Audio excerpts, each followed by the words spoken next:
A shooting took place at this is I'm recording this the 22nd of May.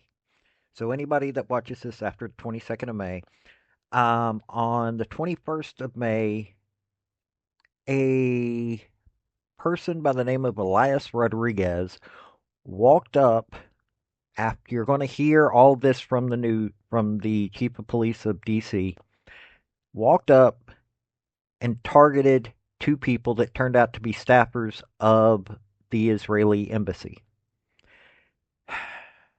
He took them out. Then he went into where they were at. It's a museum.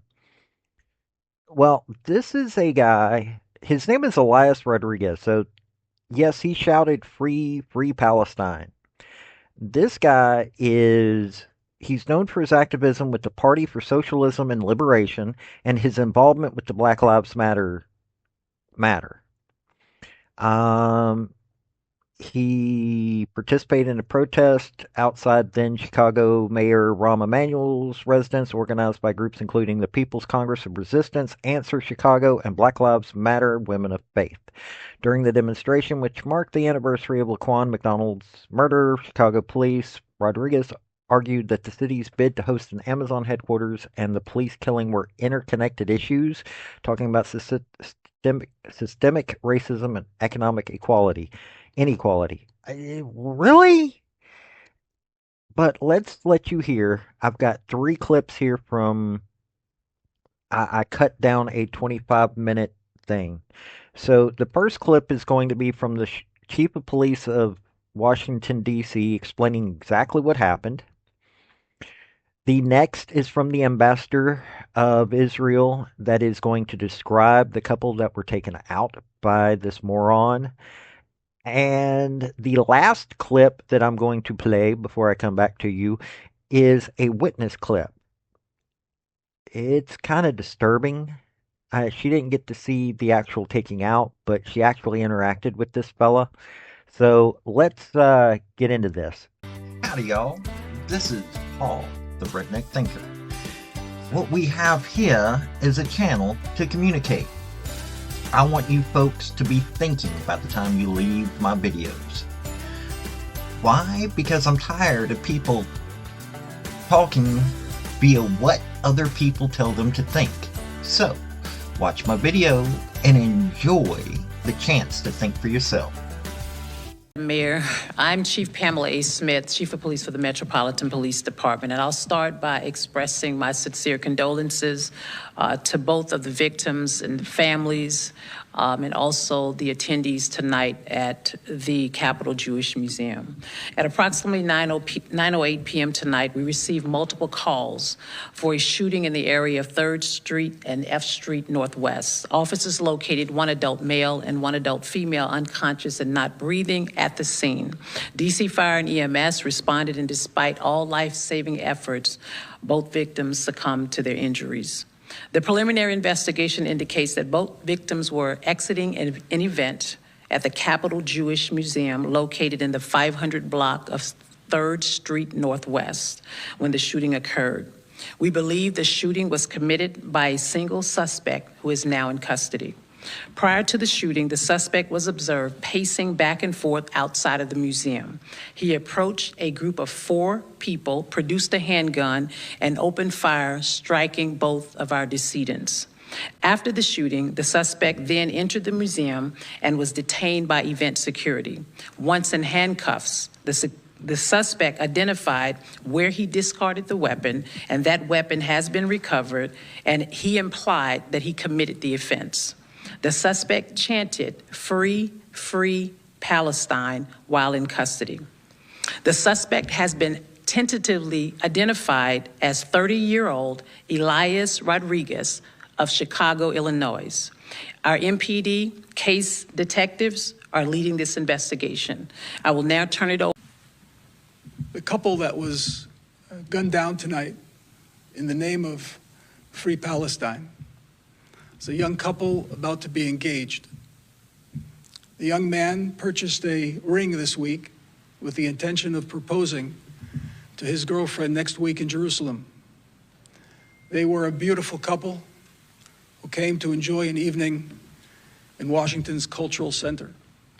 Young Professional Board with AJC, and this particular event was the Young Diplomats annual event that we host. It's my first year serving on the board, but we host it annually to bring together the diplomatic community, the young staffers working for the ambassadors, Jewish professionals, to have a night of networking and community making, fundraising.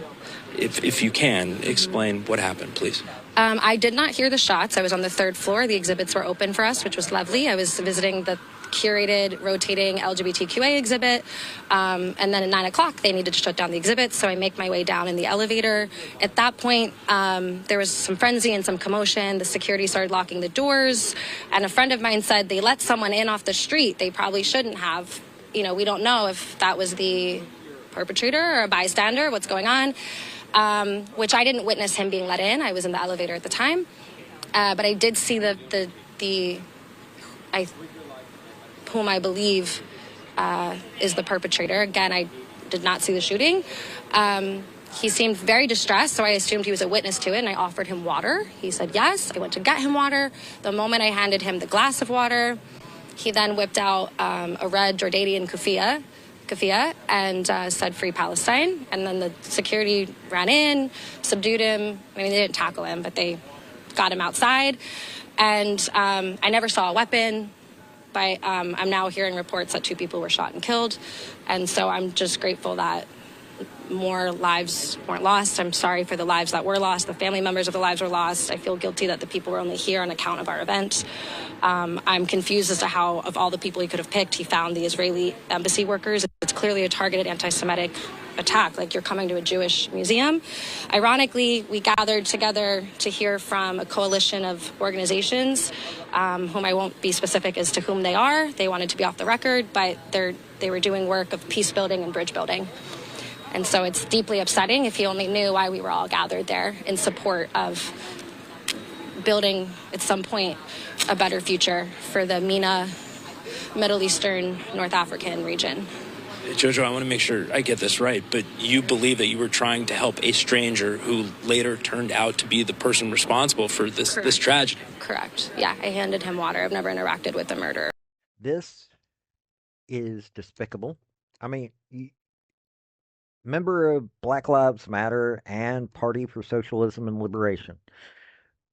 We already know about BLM. I had not heard of this Party for Socialism and Liberation before. I will admit to that. It's a communist political party in the United States. It was formed in 2004 when its members split from the Workers' World Party. Describes itself as a revolutionary socialist party, as the party believes that only a revolution can end capitalism and establish socialism. Yes, this is who this guy belonged to. I mean, what else can you do? I mean, they have at least ran people. They're trying to be a valid party. They lose every election, thank God. Um, this is sickening, and it's time that this ends. I mean, end of story. They support the Workers' Party of North Korea. PSL describes North Korea as a communist government, and North Korea is one of the few top-to-bottom actually existing alternatives to the global capitalist system. This is how stupid these people are. They've defended North Korea's human rights records against criticism by the UN. It supports the Communist Party of China. You've seen what they've done to this country. Supported the 2014 Russian annexation of Crimea. They oppose U.S. I oppose U.S. intervention in the Syrian civil war. We're needing to get out of all of that. This is what's going on. Seriously.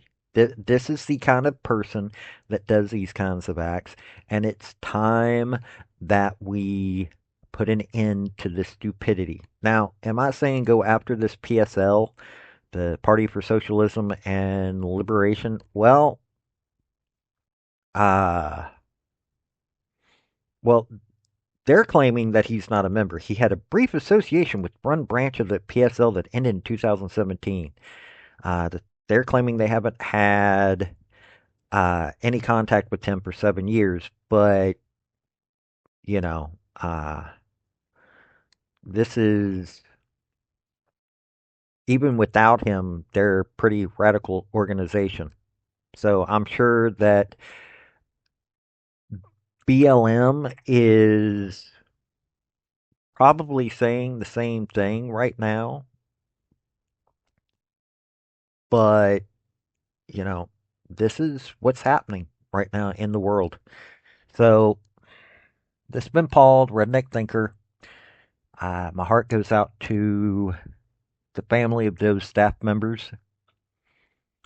It really does. Y'all have a good day now. Bye. So, folks, that's the story that I wanted to bring you on this video. And I just wanted to say thank you again for coming by. Hit like, subscribe, comment, all that fun stuff if you don't mind. Help me out. So, y'all have a good day now. Bye.